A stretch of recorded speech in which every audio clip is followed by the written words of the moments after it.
예, 오늘 마태복음 강의 52번째 시간입니다. 베니스의 상인이라는 문학 작품을 어릴 때 아마 다 읽어보셨을 줄로 생각을 합니다. 사실 저는 이렇게 소설을 굉장히 안 좋아하기 때문에 저는 책을 많이 읽긴 했지만 전부 다 추리소설만 읽었습니다. 그래서 이렇게 문학 작품은 거의 읽지 않고 추리소설만 계속 읽었는데, 제가 읽은 몇 안 되는 문학 작품 중에 하나가 이 베니스의 상인이었습니다. 그렇게 길지 않으니까. 사실 우리가 요즘 사람들은 참 책을 안 읽습니다. 책을 안 읽어가지고 요즘 아이들한테 이런 문학 작품을 아냐 그러면 거의 잘 몰라요. 잘 읽지를 않습니다.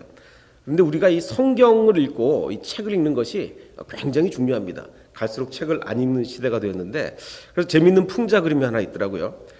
프리로 책을 읽게 해준다, 공짜로 책을 읽게 해준다 하고 하는 데는 요즘은 파리를 날린답니다. 아무도 안 온답니다. 근데 프리 와이파이를 제공한다, 그럼 이렇게 사람들이 미어 터진대요. 그렇지 않습니까? 누가 요즘 가서 책을 읽고 있습니까? 다 와이파이 되는 데 가서 이거 셀폰을 들여다보든지 하지, 누가 요즘 책을 읽어요? 그러니까 문제가 되는 게 뭐냐면, 어떤 변호사가 저한테 그런 얘기를 하더라고요. 요즘 후배 변호사들은, 그러니까 자기 때들은 안 그랬는데 요즘 후배 변호사들은 무슨 판례 같은 거를 찾아볼 때 옛날에는 다 일일이 가서 읽고 또 읽고 이래서 이제 찾게 됐는데, 요즘 이렇게 검색만 하면 단어 하나로 갖고 검색을 하면 다 나온다는 겁니다. 그러니까 이제 뭐가 문제가 되냐면, 옛날 사람들은 그 하나를 찾기 위해 수많은 것을 읽잖아요. 그러다 보니까 이제 비교하는 능력, 판단하는 능력, 이런 능력들이 이제 계속 길러지는데, 요즘 후배 변호사들은 이렇게 간단하게 키보드만 작동하면 다 검색을 해주니까 찾는 데는 빠를지 몰라도 비교하고 판단하는 능력이 굉장히 떨어진다, 이런 얘기를 하더라고요. 굉장히 일리가 있는 얘기인 것 같습니다. 우리 성경도 마찬가지입니다. 우리 성경도요, 많은 교회에서 옛날부터 성경 공부를 할 때 무슨 교재를 가지고 했습니다. 무슨 목적이 이끄는 삶, 무슨 생명의 삶, 웬 삶이 그렇게 많은지, 그러니까 무슨 삶 그래가지고 굉장히 다들 이제 성경 공부 교재를 가지고 성경을 공부하게 되는데, 마치 이게 어떤 것과 똑같은 거냐면요, 이렇게 검색해서 알아내는 것과 똑같습니다. 왜냐하면 거기는 성경 전체를 배우는 게 아니라 할 때는 어떻게 해야 됩니까? 그럼 밑에 성경 구절 하나 있고, 또 할 때는 어떻게 됩니까? 거기에 맞는 성경 구절. 그러니까 우리가 성경 구절을 몇 개씩은 이렇게 알지만 전체 성경을 전혀 모르는 거예요. 그래서 제가 평안교회 사역을 하면서 제가 제일 노력을 기울였던 게, 그렇게 성경 공부하지 말고 성경을 처음부터 창세기 그리고 마태복음 이렇게 완전히 성경을 알자라고 했던 게 벌써 몇 년 된 것 같은데, 여러분도 굉장히 많이 달라진 것 같습니다. 제가 볼 때도. 그래서 참 제가 여러 가지로 감사를 드리는데, 어쨌든 이 책을 읽어야 돼요. 그냥 이렇게 무슨 삶 물론 그것도 좋죠. 그 성경 공부 제가 나쁘다는 게 아니라 참 좋은데, 그것만 해가지고는 굉장히 큰 부족함이 있다라는 얘기를 베니스의 상인 얘기하다가 그냥 나왔습니다. 이제 베니스의 상인 얘기를 다시 한번 해보면, 다들 아시겠지만 이 베니스의 상인 안토니오라는 사람이 있습니다. 굉장히 부자인데, 이 이야기가. 근데 이 사람의 친구가 제 기억에는 아마 자기가 청혼을 해야 되는데, 청혼을 하러 어딜 먼 데를 가야 됐나 해서 돈이 필요했어요. 그래서 이 안토니오라는 사람한테 돈을 좀 빌려달라. 그래서 돈을 빌립니다. 근데 이 사람이 부자지만, 부자라고 항상 현금이 있는 건 아니잖아요. 이게 무역상을 했던 사람으로 기억이 나는데, 그래서 배들이 다 나가 있고 하니까 지금 돈이 없는 거예요. 그래서 누구한테 돈을 빌렸느냐? 유대인 고리 대금업자한테 돈을 빌립니다. 유대인 고리 대금업자, 이게 옛날 얘기 아닙니까? 그럼 하필이면 고리 대금업자가 왜 하필이면 유대인이냐? 그럴 이유가 있었죠. 왜 이유가 있었냐면, 이 신명기 말씀을 보면, 내가 형제에게 구워주거든 이자를 받지 말지니 곧 돈의 이자, 돈이건 식물이건 하여간 이자를 낼 만한 모든 것의 이자를 받지 말라고 신명기에 말씀을 하고 있는 거예요. 그런데 예외가 있다. 예외가 있는데, 타국인에게, 다른 나라 사람에게, 그러니까 이스라엘 백성이 아닌 이방인에게 돈을 구워주면 이자를 받아도 된다. 하지만 이스라엘 백성 안에서는 안 된다라는 게 이제 신명기 율법이에요. 이제 이 율법을 적용하다 보니까 이스라엘 사람들은 옛날부터 자기네 형제자매, 이스라엘 백성들끼리는 이자를 안 주고받았단 말이에요. 자, 그런데 이제 이게 이제 유대교에서 기독교로 넘어오면서 중세 시대에는 이제 다 교회가 온 유럽을 다 장악하고 있지 않았습니까?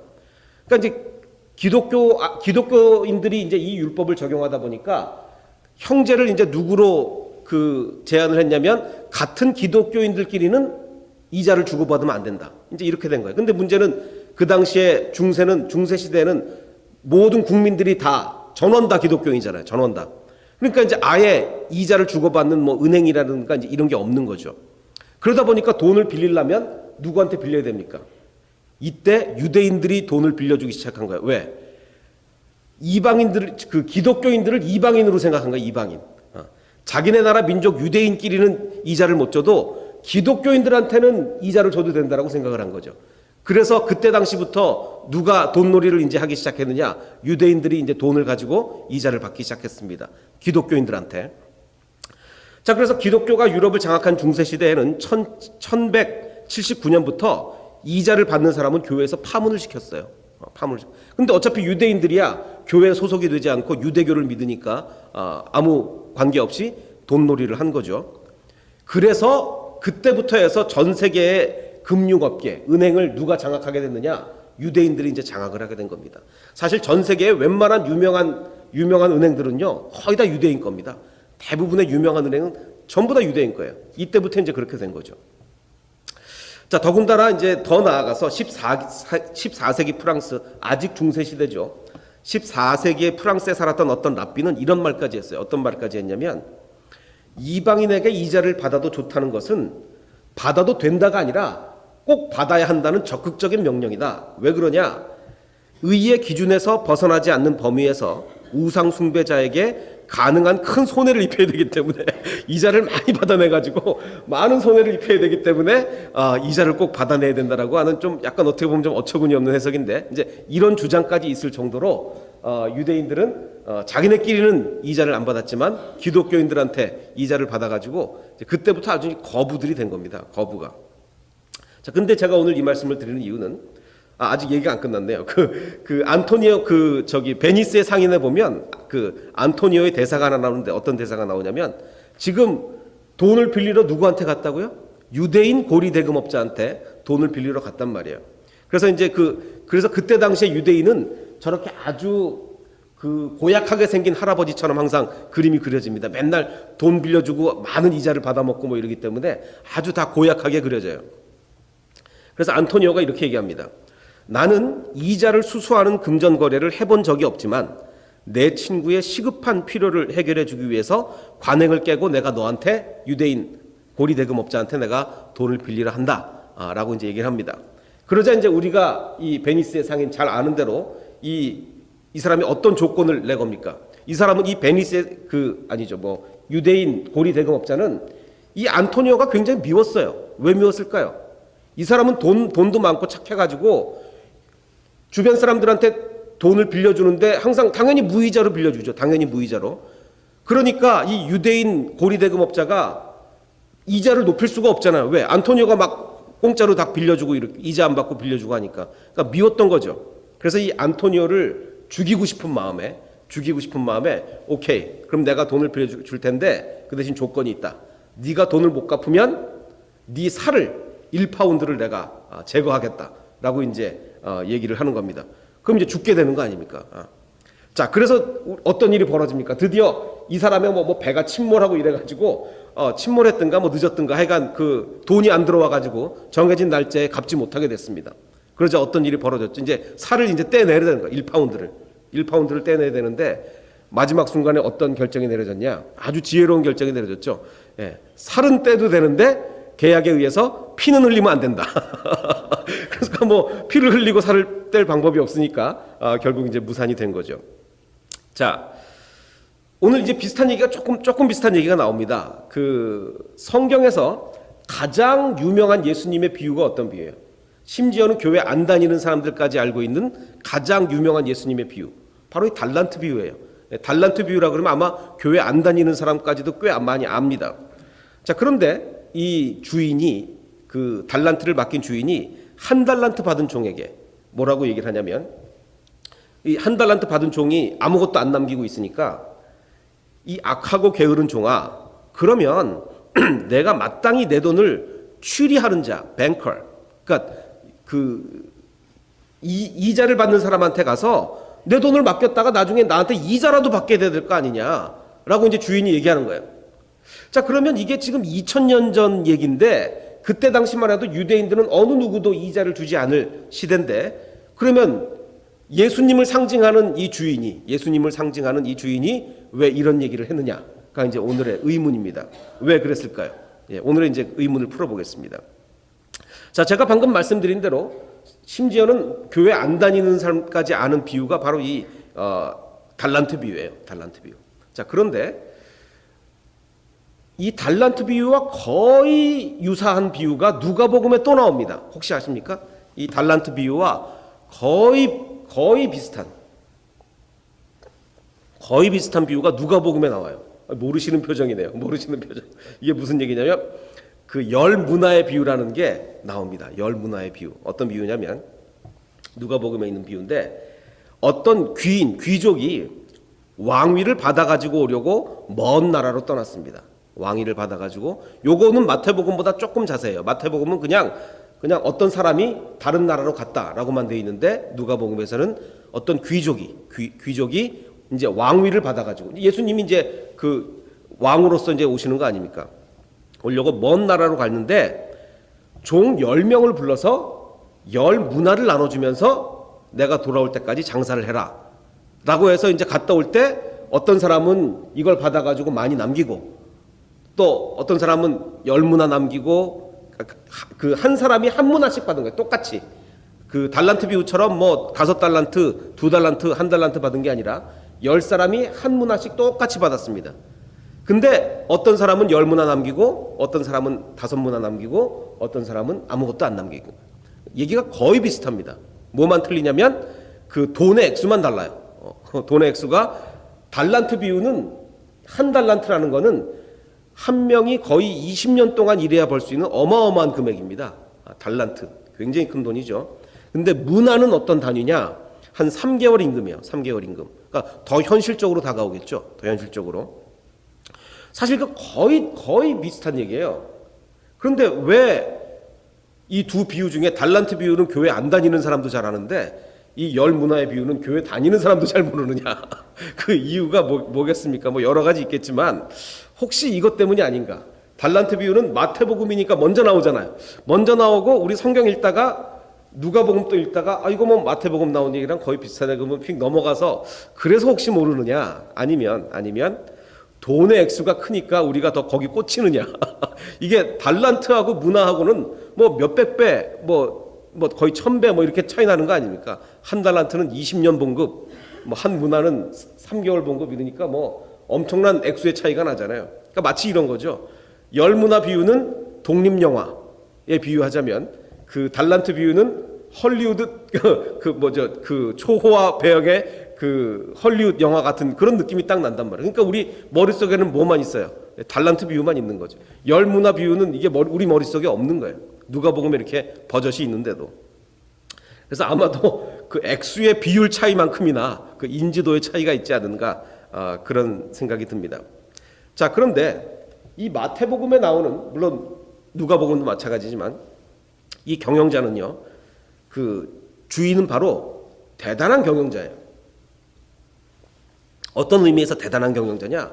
굉장히 아주 훌륭한 경영자인 이유가, 처음에 달란트를 나눠줄 때 물론 열 문화 비유에서는 똑같이 한 문화씩 나눠줬지만 달란트 비유에서는 재능대로 알아서 달란트를 나눠줍니다.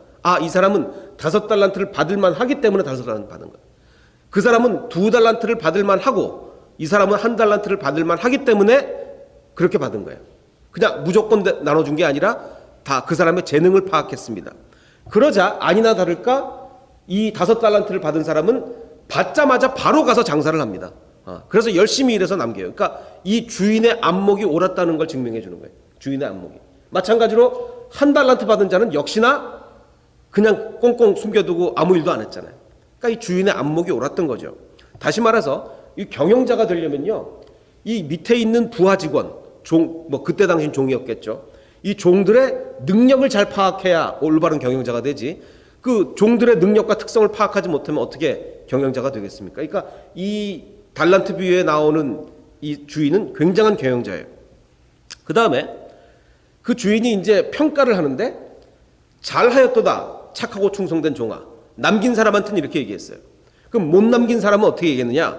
이 무익한 종을 바깥 어두운 데로 내쫓으라. 자, 그럼 이건 뭘 얘기합니까? 확실한 상과 벌을 주는 거죠. 잘한 직원들한테는 확실한 보너스를 주고 못한 직원들한테는 확실한 페널티를 줘서 아주 확실한 상과 벌이니까 대단히 경영자로서 뛰어납니다. 그 다음에 근데 이제 뭐 다들 잘 아시겠지만 5달란트를 받아서 5달란트를 남긴 사람한테 축복을 해준 거하고 2달란트를 받아서 2달란트를 남긴 자에게 축복해 준 거하고 같습니까? 다릅니까? 예, 그 5달란트 받은 사람한테는 이렇게 얘기했고 2달란트 남긴 사람한테는 이렇게 얘기했어요. 지금 이 두 개를 읽을 텐데 5달란트 받은 쪽은 위에 있는 거는 이쪽에서 읽어주시고 2달란트 받은 사람한테는 이쪽에서 동시에 읽겠습니다. 한 단어라도 차이가 나는지 동시에 읽어서 말이 어긋나면 차이가 있겠죠. 우리 함께 읽겠습니다. 자, 위에 있는 21절은 이쪽, 23절은 이쪽 함께 읽겠습니다. 시작. 그 주인이 이르되 잘하였도다 착하고 충성된 종아 내가 적은 일에 충성하였음에 내가 많은 것을 내게 맡기리니 내 주인의 즐거움에 참여할지어다 하고 한 글자도 안 틀립니다. 한 글자도 안 틀리게 5달란트를 남긴 사람에게건 2달란트를 남긴 사람에건 똑같이 해줬어요. 똑같이. 이게 굉장한 주인이죠. 굉장한 주인. 이게 뭐 한국말만 그런 게 아니라 헬라어도 똑같아요. 접속사 하나만 빼놓고는 다 똑같습니다. 자, 이 주인은요, 공평하기도 하고 평등하기도 했습니다. 공평과 평등은 다르죠. 공평은 뭡니까? 재능대로 일을 맡기는 게 사실 공평이. 만약에 달란트를 똑같이 한 3달란트씩 쫙 나눠 가졌다. 그건 평등이죠. 근데 그게 아니라 이 사람은 재능이 있으니까 5달란트. 이 사람은 재능이 좀 떨어지니까 1달란트. 이건 공평한 거예요. 공평한 거예요. 하지만 일을 잘하고 왔을 때 그래 너는 5달란트 남겼으니까 너는 더 큰 거 이러지 않고 똑같이 칭찬해주고 똑같이 복을 줬다는 것은 그것은 평등이죠. 그러니까 이 주일은요, 공평할 때는 공평하고 평등할 때는 평등한 아주 대단한 지혜 있는 사람이었습니다. 그러니까 경영자 중에 아주 최고의 경영자였던 거예요. 앞으로 우리 청년들 경영자를 꿈꾸시는 분들은 다 이 주인과 같이 돼야 됩니다.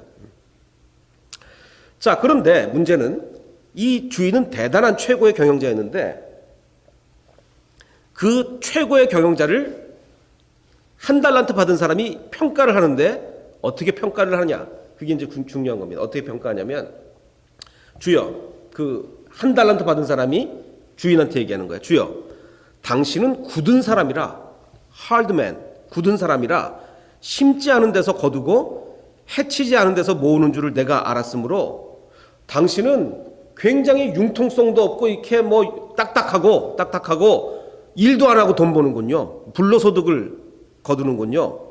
그래서 내가 무서워서 이 하드한 사람한테 내가 뭘 좀 사업하겠다고 했다가 오히려 원금 까먹으면 어떡하나. 그게 두려워서 또 우리 주인은 보니까 뭐 일도 안 하고 돈 버네. 가만 놀면서 돈 버네. 뭐 그러면 나도 좀 뭐 굳이 일할 필요가 있나. 이래가지고 땅에 묻어두었다 이겁니다. 자, 혹시 이렇게 생각하는 사람도 있어요. 이게 다른 사람은 5달란트 받았는데 자기는 1달란트 받은 게 섭섭해가지고 섭섭해서 혹시 여러분 하나님께 그런 마음 가지신 적 혹시 있습니까? 아니 왜 저 사람은 달란트를 많이 이렇게 받았는데 나는 왜 달란트를 이거밖에 안 주시는 거야? 이렇게 섭섭한 마음이 있었는지 모르겠는데 혹시 그것 때문에 이렇게 생각했을까? 그건 아니에요. 그건 아닌 이유가 뭐냐면 열무나 비유가 그래서 우리에게도 중요한 겁니다. 아까 열무나 비유에서는 똑같이 나눠줬다고 그랬죠. 모두가 똑같이 한 문화씩. 거기서 일 안 한 사람도 똑같은 얘기를 해요. 뭐라고 얘기하냐면 이는 당신이 엄한 사람인 것을 내가 무서워함이라. 당신은 두지 않은 것을 취하고 심지 않은 것을 거두나이다. 그러니까 한 개 받은 게 섭섭해서 그런 게 아니에요. 네. 그냥 그렇게 생각한 거예요. 그냥 그렇게 생각한 거예요. 그러면 1달란트 받은 종의 주인 이해는 뭐냐? 이 사람은요 항상 삐딱하게 보는 거죠. 주인은 굉장히 공평한 사람이고 굉장히 평등한 사람이에요. 이거를 삐딱하게 보면 그때 그게 뭐가 되냐면 이게 하드하게 되는 거예요. 굳은 것. 융통성이 없네, 저 사람 융통성이. 공평하고 평등한 것을 융통성이 없거나 사랑이 없거나 뭐 이렇게 이런 게 없는 걸로서 받아들일 수가 있는 거죠. 삐딱하게 보면. 자, 그리고 이 경영자가 경영하는 행위 아닙니까? 이 주인이 놉니까? 아니죠. 항상 주인은 아까 제가 얘기했듯이 최고의 경영자예요. 경영을 하고 있는 거예요. 근데 이 한 달란트 받은 사람 입장에서 볼 때는 주인이 일하지 않고 돈 버는 것 같은 거예요. 아, 해치지 않은 데서 거두고 뭐 심지도 않은 데서 거두고 저 우리 주인은 놀고 먹고 있네. 놀고 먹고 있어. 이렇게 판단하는 겁니다. 자, 그러면 이제 두 가지 가능성이 있습니다. 이 주인에 대한 잘못된 이해가 주인이 저런데 내가 주인 꼴 보기 싫어서 나 일 못하겠다. 그렇게 해서 근로 의욕을 상실하는 것으로 됐을까? 아니면 반대로 일하기 싫으니까 주인을 삐딱하게 봤을까? 여러분 어떻게 생각하십니까? 어느 게 먼저일까요? 그 주인을 잘못 이해해서 저런 주인을 위해서 내가 뭐 일하냐, 나 일하기 싫어라고 했을까? 아니면 원래 일하기 싫어서 뭐 이런저런 핑계를 대다 보니까 주인을 그렇게 봤을까? 어떻게 보면 사실 이게 닭이 먼저냐 달걀이 먼저냐 그 얘기도 될 수 있습니다. 왜냐하면 주인이 이렇게 얘기를 해요. 그 주인이 대답하여 이르되 야 이 악하고 게으른 종아. 게으르다고만 얘기하지 않고 악하고 게으른 종아. 두 가지를 다 얘기합니다. 악한 건 뭘 얘기할까요?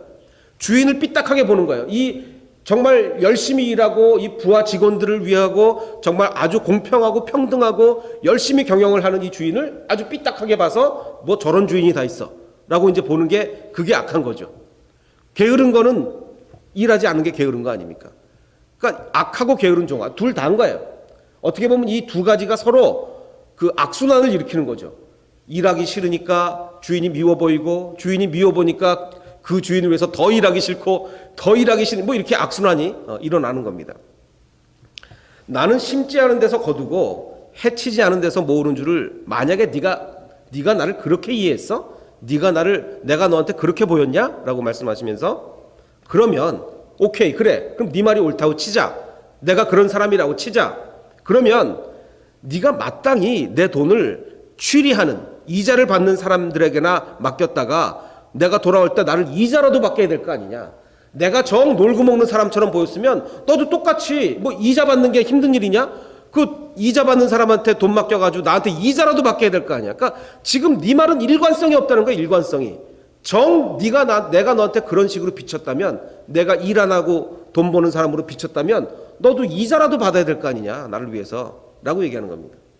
그러니까 즉 다시 말하면 이 얘기는 너는 아예 나를 위하는 마음이 없다는 거예요. 나를 위하는 마음. 네가 진정으로 그래 네가 그래 뭐 체력도 약하고 네가 게으르고 뭐 할 것도 다 맞다고 치자. 그리고 내가 나쁜 사람이라고 치자. 내가 뭐 일도 안 하고 돈 벌고 아주 굳고 나쁜 사람이라고 치자. 하지만 네가 나를 위하는 마음이 요만큼이라도 있으면 이자라도 받게 될 거 아니야. 이자. 그 얘기를 하시는 거야. 그 얘기.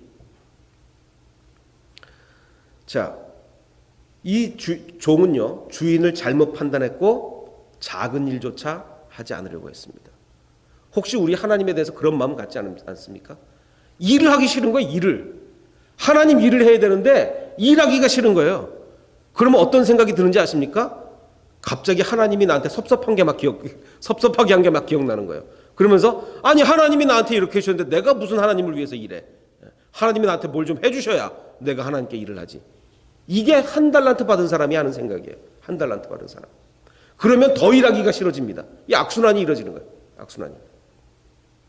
제가 어제 어딜 좀 다녀오다가 여러분 저 길이 로히드예요. 로히드 하이웨이인데 노란색 길이. 갑자기 가고 있는데 길이 막 엄청 막히는 거예요. 빨리 집에 가야 되는데. 알고 보니까 이제 경찰이 이 로히드 하이웨이를 막아놨더라. 아예. 생각해 보십시오. 이게 엄청난 길 아닙니까? 어마어마한 차들이 엄청나게 차가 많이 다니는 길인데 아예 길을 다 막았어요. 무슨 일이 생겼는지 사고가 났는지 뭐든지 모르겠는데 아예 길을 막았더라고요. 그럼 문제가 뭐냐? 그럼 거기를 다니는 그 어마어마하게 많은 차들이 다 오른쪽으로 핏 리버로 이렇게 돌려야 될 거 아닙니까? 그러면 핏 리버로 그 좁은 길로 돌린 차들이 전부 다 어디를 지나겠습니까? 저기서 좌회전을 해야죠. 그 어마어마하게 많은 차들이 좌회전을 해야 됩니다. 자, 그럼 이제 여기서 문제가 한국 같으면 당연히 저 좌회전 하는데 다른 경찰이 와서 교통정리를 할 거예요. 이건 누가 봐도 당연한 일이죠. 저기서 교통정리 안 하면 난리가 나는 거 아닙니까?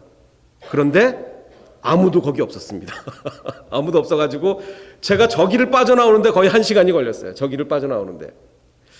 자, 제가 이게 그 미국하고 캐나다 이 합쳐서 한 15년째 살았는데 이 북미주에서 15년을 살면서 이런 일이 굉장히 많지 않습니까? 이 사람들은 툭하면 길을 막잖아요. 길을 막아서 돌아갔을 때 다른 곳에서 교통 정리를 하고 있는 경찰을 15년 동안 한 번도 본 적이 없습니다. 한 번도 본 적이 없어요. 그런 일을 뭐 한 100번 이상 200번 정도 겪은 것 같은데 그런 일이 많으니까 단 한 번도 100번이 넘는 케이스 중에 단 한 번도 문제가 생기는 지점에서 교통 정리를 하는 경찰을 본 적이 없다고요. 이 경찰들이요, 사실 요만큼이라도 이 주민들을 원하는 그 위하는 마음, 주민들을 위하는 마음이 있으면 당연히 경찰 한 명이라도 저기 가서 서 있어야 됩니다. 교통 정리를 해야 돼요. 그럼 얘기가 완전히 달라지죠. 그러면 굉장히 교통 흐름이 많이 달라집니다. 근데 아무도 안 서 있고 그냥 신호대로 움직이다 보니까 조기를 빠져나오는데 제가 1시간 이상이 걸렸단 말이에요. 지금 한 달란트 받은 종이 하는 일이 바로 이겁니다. 바로 이거예요. 뭐 주인 보니까 주인도 일 안 하네 뭐. 그리고 뭐 주인이 보니까 굳은 사람이네. 이거 괜히 뭐 이거 하나 저기 남긴다고 이랬다가 손해 나면 큰일 나겠다. 그냥 가만히 있지 뭐 가만. 이 경찰들도 꼭 필요한 일만 사고 날까봐 막긴 막았는데 그 일만 하는 거지 정말 해야 될 일을 하지 않는 거예요. 똑같은 겁니다. 똑같은 거예요. 자, 지금 이 달란트 비유는요, 예수님이 어떤 말씀을 하시다가 나왔느냐가 이게 굉장히 중요합니다. 어떤 말씀을 하시다가 이 달란트 비유가 나왔느냐. 우리 사실 지난 수요예배 때 했는데 수요예배 못 나오신 분들 위해서 설명을 드리면 지금 25장 아닙니까? 그 달란트 비유는 25장 중간인데 24장 마지막에 나오는 비유가 그리고 25장 첫 부분에 나온 비유가 뭐냐? 24장 마지막 비유는 이거예요.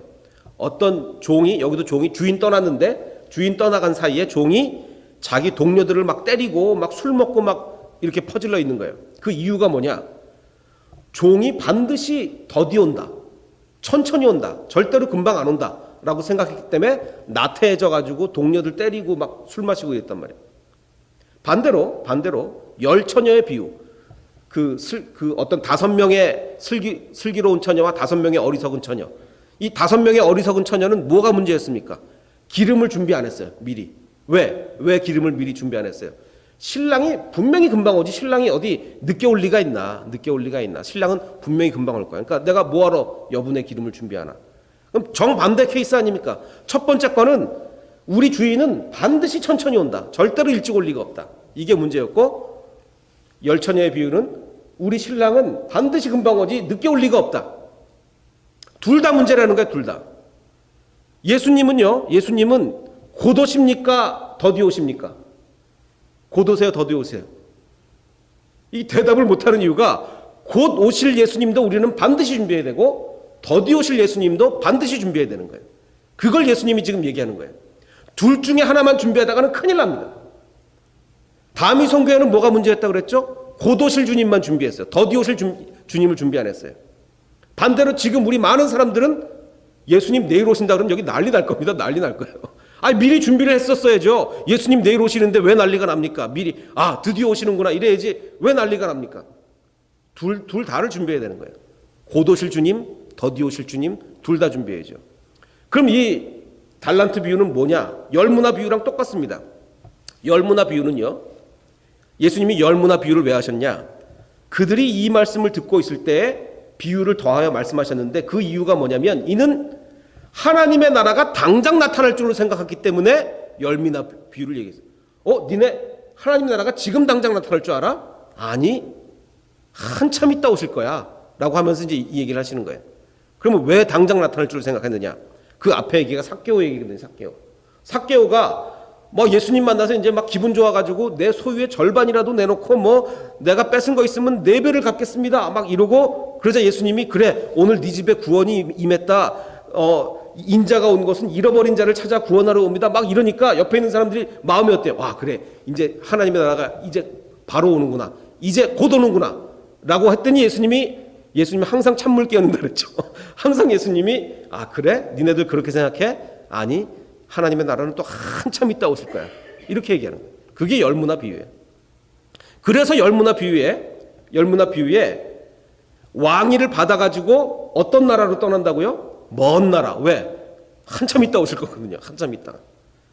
달란트 비유도 마찬가지예요. 달란트 비유도 그 주인이 종들한테 달란트 맡기고 언제 돌아왔어요? 오랜 후에. 예수님은 아주 오래 있다 오기도 하고 당장 내일 오실 수도 있어요. 그 둘 다를 우리는 준비해야 되는 거죠. 자, 달란트 비유 다시 한번 얘기하면 어떤 사람이 타국에 갈새 그 종들을 불러 누구의 소유를 맡겼습니까? 자, 달란트를요 우리한테 준 겁니까? 맡긴 겁니까? 맡긴 거예요. 맡긴 거. 열무나도 마찬가지입니다. 첫째가 나와 이르되 주여 당신의 한 문화로 열 문화를 남겼나이다. 누구의 한 문화? 당신의 한 문화. 그 한 문화를 나한테 줬는데 이게 내게 아니라 당신 거라는 거예요. 그래서 그걸 가지고 내 열 문화를 남겼습니다. 여러분이 지금 가지고 있는 재물들은 누구의 소유입니까? 하나님의 소유예요. 여러분들 오늘 이제 헌금을 아까 들어오시면서 내셨는데 하나님 내 거를 주님께 바칩니다라고 들으셨습니까? 틀렸습니다. 틀렸어요. 하나님의 것을 되돌려 드리는 거예요. 내 거를 드리는 게 아니고. 근데 우리는요 지나친 자녀의식을 가질 때가 많아요. 이게 무슨 얘기냐면 우리가 자꾸 하나님의 자녀다 하니까 우리가 재벌 2세인 줄 알아요. 재벌 2세. 하나님의 자녀와 재벌 2세는 대단히 다른 개념입니다. 왜 다르냐면 재벌 2세는요 재벌 2세들도 앞으로 경영 승계를 위해서 자기 회사의 말단 직원으로 취직은 하지 않습니까? 취직은 하죠. 취직은 하지만 어디 다른 말단 직원과 같습니까? 만약에 이 재벌 2세가 이제 자기 회사에 취직했는데 아무런 실적이 없이 맨날 돈만 까먹는 거예요. 그렇다고 바깥 슬픈 곳에 내쫓겨 슬피 울며 이를 갈미 있겠습니까? 그럴 리가 없잖아요. 그럴 리가 없어요. 이게 재벌 2세인데 아무렇게나 막 행동하고 사고치고 그러고 다니는 거예요. 그러고 다녀. 그러니까 우리가 자꾸 하나님의 자녀다 이러니까 재벌 2세인 줄 알아요. 재벌 2세. 아니죠. 우리는 하나님의 자녀임과 동시에 뭡니까? 우린 종이에요. 재벌 2세는 절대로 종이 아니죠. 종인 척만 하는 거죠. 그냥 말단 직원으로 취직해가지고 종인 척만 하는 거지 절대로 재벌 2세는 종이 아니에요. 근데 우리는 분명히 둘 다입니다. 분명히 하나님의 자녀이기도 하고 종이기도 한 거예요. 근데 자녀는 단지 자녀인 것으로 충분합니다. 굳이 뭘 안 남겨도 돼요. 여러분의 자녀가 뭘 안 남겨온다고 막 슬픈 곳에 내쫓고 막 이를 갈게 안 하잖아요. 자녀는 자녀인 것으로 충분해요. 근데 종은 다릅니다.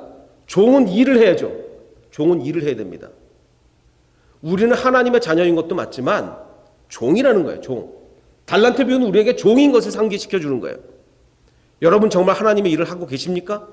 하나님 내가 5달란트를 받아서 5달란트를 남기고 있습니다 라고 정말 여러분들 얘기할 수 있냐고요. 하나님 앞에 가서 하나님 제가 일평생 주일 예배 한 번도 안 빠졌습니다. 그리고 일평생 11조 꼬박꼬박 내고 제가 일평생 신앙생활 하다 왔습니다. 그게 열매입니까? 그게 열매 아니죠. 그거는 뭐랑 똑같습니까? 하나님 제가 이거 1달란트 잃어버릴까 봐 아주 꼭꼭 잘 숨겨놓고 왔습니다 라는 것과 똑같습니다. 뭐가 다릅니까? 완전히 똑같은 얘기죠. 그럼 하나님은 진노하실 겁니다. 내가 너한테 달란트를 줬는데 네가 그걸 일평생 꽁꽁 숨겨놓고 왔다고? 능력은 없어도요 충성은 할 수 있습니다. 제가 지난주에 어느 목사님한테 참 들은 말인데 능력은 있는 사람도 있고 없는 사람도 있어요. 하지만 어느 누구도 충성은 할 수 있습니다. 그게 달란트 비유가 우리에게 주는 교훈입니다. 여러분은 주님 앞에 가서 무엇을 내놓겠습니까? 정말 부끄럽게 주님 내가 정말 주일 예배 한 번도 안 빠지고 11조 꼬박꼬박 내고 정말 일평생 한 거를 주님께 가져오겠습니다. 그건 숨겨둔 겁니다. 숨겨둔 거예요. 주님이 부여하신 사명을 감당할 수 있는 저와 여러분이 되시기를 주님의 이름으로 축원합니다. 기도하겠습니다.